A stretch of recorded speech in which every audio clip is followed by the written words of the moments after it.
आप मेरी बात सुन नहीं रहे हैं भैया। यदि हमें भाभी माँ को सीता अवश्य मिलेगी लक्ष्मण। देखो संध्या हो गई है, पर दीपक भी जल रहा है।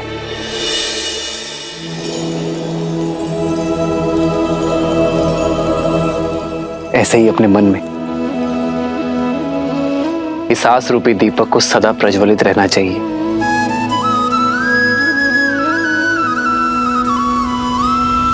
भली प्रकार सिया को समझाना, बताई प्रेम और बल चले आना। हनुमत जन्म सफल करी माना, चले हृदय धरि कृपा निधाना।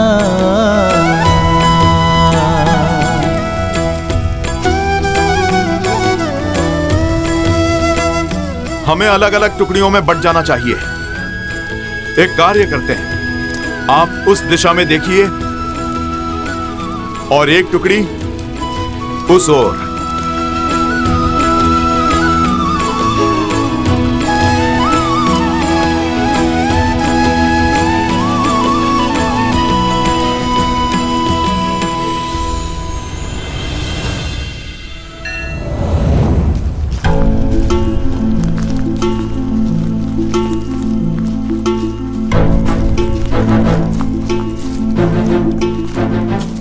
हनुमान जी, इतने दिनों से बस रात दिन चलते ही जा रहे हैं। इस वन में न अन्न का दाना प्राप्त हुआ, न जल की बूंद।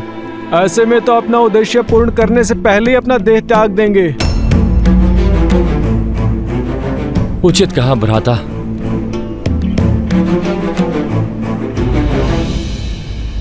महाबली हनुमान, वो देखिए।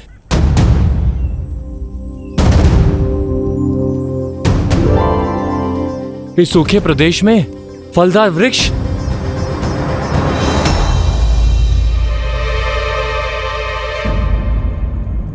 आज तो मैं पेट भर के खाऊंगा। चलो नील चलो। रुको, चारों ओर सूखे वृक्ष के बीच एक फलदार वृक्ष का होना संदेहदायक है।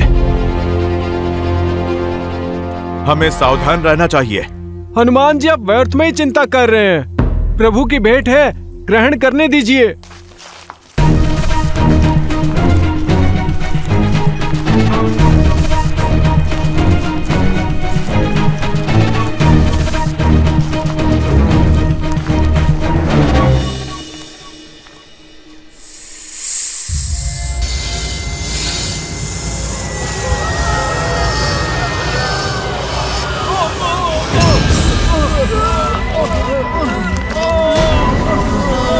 हनुमान जी बचाइए।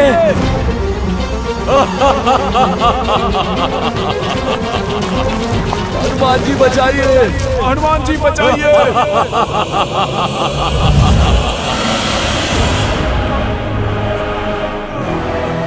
ये फलों का वृक्ष नहीं, जाल था ये, मेरा माया जाल, जिसमें तुम सारे फंस गए। ये तुम्हारे भोजन का स्थान नहीं, मेरे भोजन का स्रोत है। इस उजड़ वन में जो भी आहार की खोज करता है, वो मेरा आहार बन जाता है। हनुमान काका, नेतृत्व मैं कर रहा हूं। अपने गुट की रक्षा का दायित्व मुझे उठाने की आज्ञा दीजिए।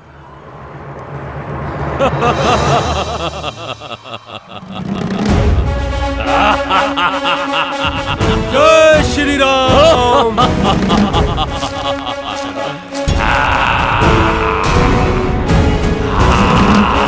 जय श्री राम।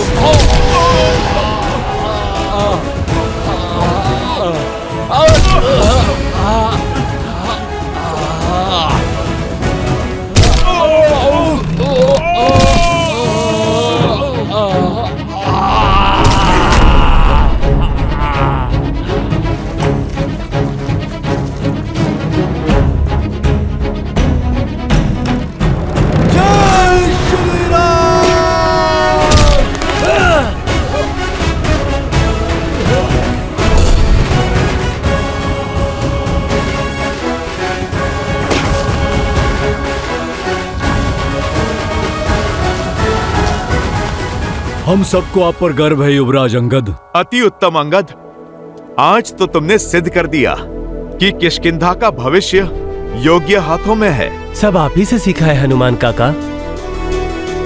आपकी शिक्षा और दीक्षा की वजह से ही आज ये संकट टाल पाया हूँ। संकट अभी टला नहीं है। कुछ समय पूर्व हमारे साथ 30 वानर थे, किंतु अभी आधे ही शेष बचे हैं। जैसे जैसे समय बीत रहा है, हमारे साथी पीछे छूटते जा रहे हैं और ऐसा ही चलता रहा तो श्री राम को दिया वचन निभा नहीं पाएंगे हम। आप ही कोई मार्ग निकालिए हनुमान जी।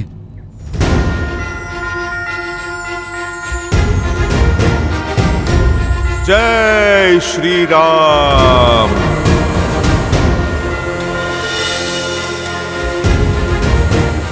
प्रभु की भक्ति ही हमें यहां तक लाई है, तो आगे का मार्ग भी हमें प्रभु की भक्ति ही दिखाएगी।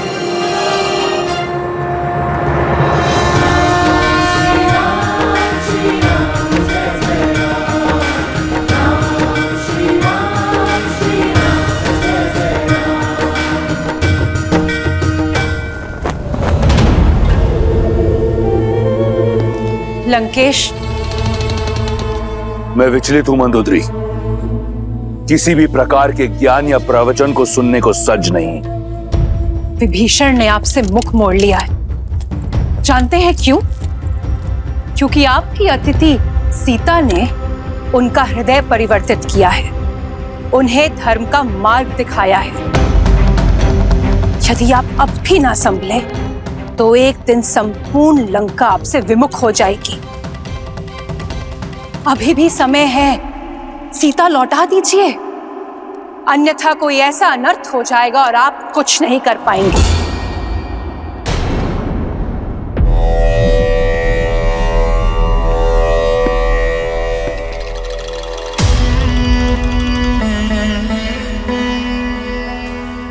समझता हूं तुम्हारी व्याकुलता, तुम्हारी चिंता का वास्तविक कारण समझता हूं। तुम्हें भय है कि अगर सीता लंका की महारानी बन गई तो तुम्हारा पद छोटा हो जाएगा।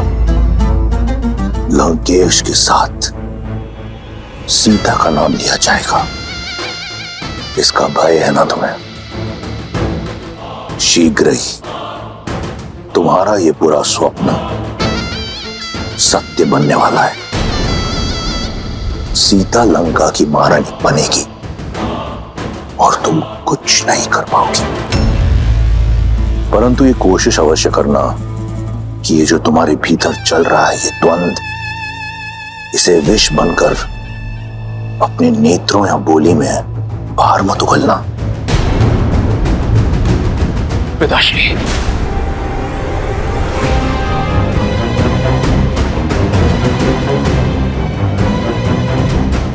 तो अब मेरे पुत्र को भी मुझ पर संदेह होने लगा।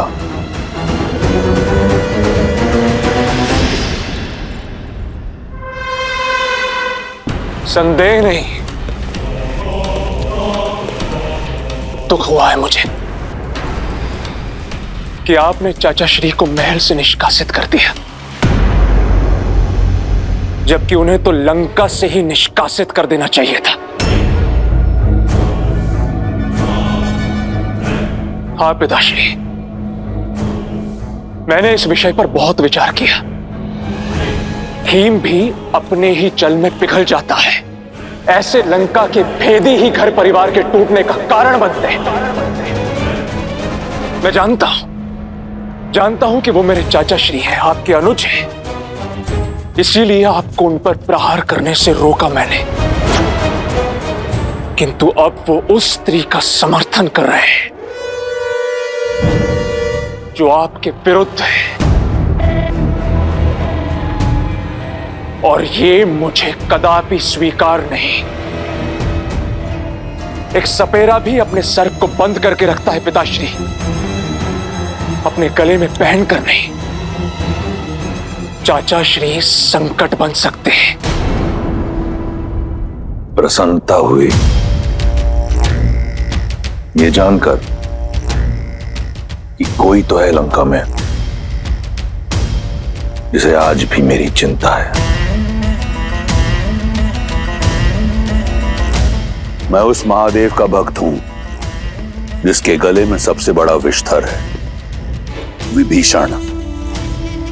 मेरा विष्णु भक्त भाई मेरे विरोध में अवश्य खड़ा है, परंतु मेरा शत्रु नहीं। मैं चाहता हूं कि वो यहीं लंका में रहकर मेरी शक्ति का साक्षी बने, स्वयं देखे सीता को मेरे समक्ष झुकते हुए, उसकी आशा को छिन्न भिन्न होते हुए।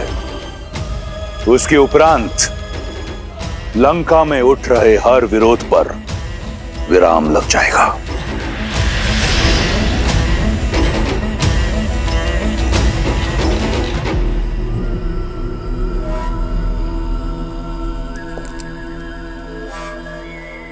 आप वो देख लेते हैं पिताश्री,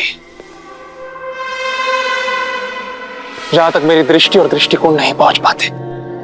एक बात मुझे खटक रही है, उस सीता में इतनी शक्ति, इतना साहस कहां से रहा है? अभी तो उसने केवल चाचा श्री की बुद्धि भ्रष्ट की है, आगे न जाने क्या क्या करेगी। अपने पति और परिवार से तो वो दूर है ही, आपने चतुर्मास से उसका भोजन भी बंद करवा दिया है, तो फिर बिना अन्न और जल के उसमें इतनी ऊर्जा कहां से रही है?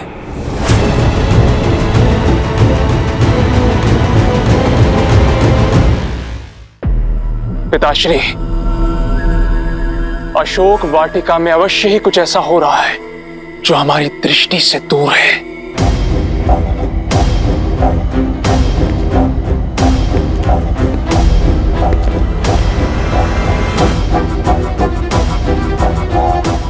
तुम्हारी दृष्टि उस ओर गई जिस ओर मैंने विचार नहीं किया था। सही कहा तुमने, कुछ तो अवश्य है जो अशोक वाटिका में हम जानते नहीं। तो पता लगाना होगा पिताश्री। इस कार्य के लिए कोई है तुम्हारी दृष्टि में? मेरा अनुज अक्षय कुमार।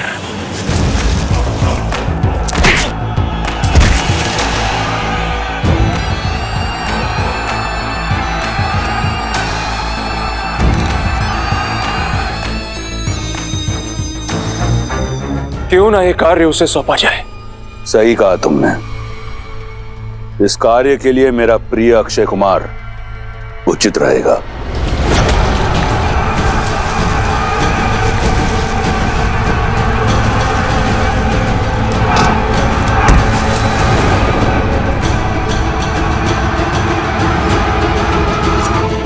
जाओ, कहो उसे कि उसके पिता ने उसे यहां बुलाया है। जी पिताश्री। रुको मेघनाथ, मैं भी चलूंगा तुम्हारे साथ।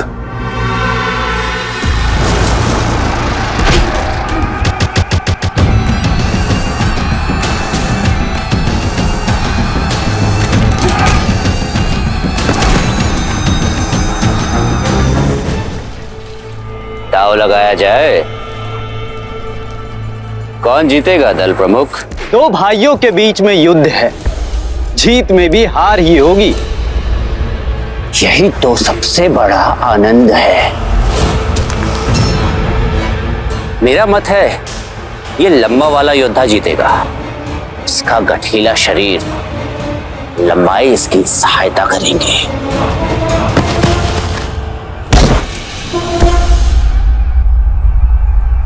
मुझे लगता है छोटा वाला जीतेगा, उसकी चपलता उसे बली बनाती है।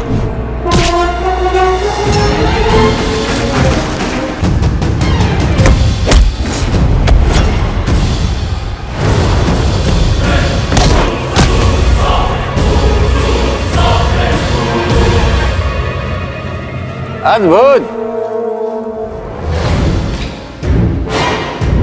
लंका सेनापति और युवराज पधार रहे हैं।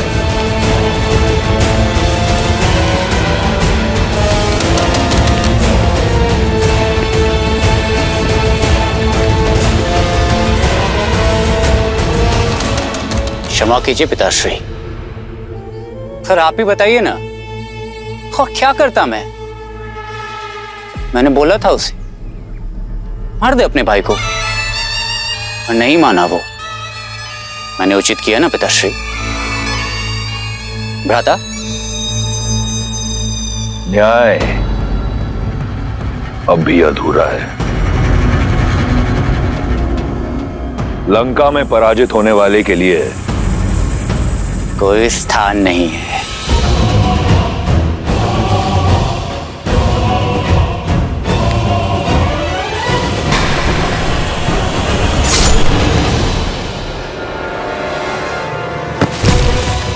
ये हुई ना लंकेश के पुत्र वाली बात।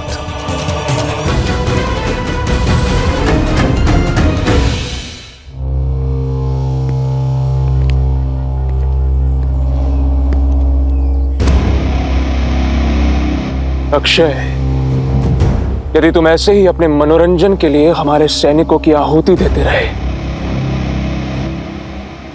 तो लंका के सैन्य बल का क्या होगा?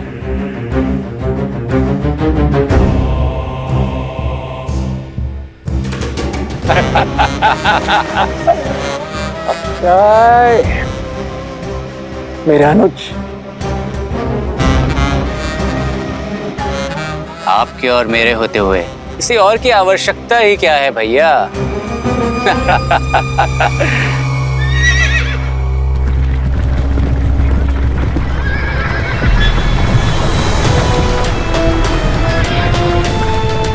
ये क्या है?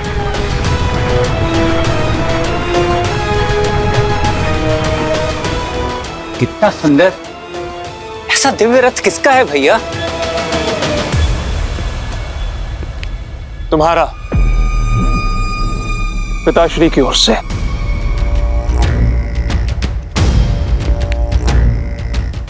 धन्यवाद पिताश्री। ऐसा रथ तो 10 लोकों में किसी के पास नहीं मिलेगा। पुष्पक की चाहती तुम्हें, ये उससे भी अधिक सुंदर है, किसी भी लोक में जा सकता है। लंका का एक और नियम है, निःशुल्क कुछ नहीं मिलता यहाँ पे। इतना अद्भुत उपहार ऐसे ही नहीं देंगे।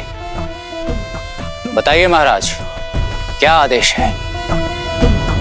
तुम्हारा लक्ष्य है सीता।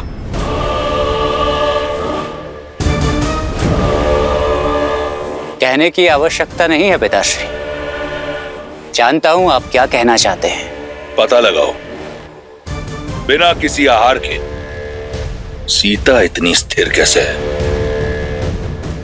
कौन है जो लंकेश की दृष्टि से बचकर लंका की शत्रु की सहायता कर रहा है?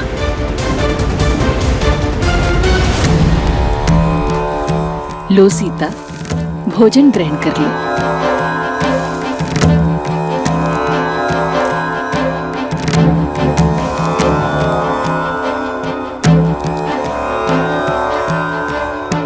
ये सब करके तो बड़ा आनंद आएगा, किंतु इस समस्या का समाधान कई जीवन ले लेगा।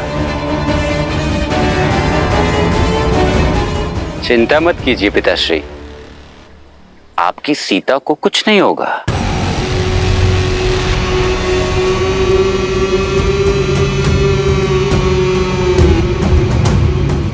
धन्यवाद त्रिजटा।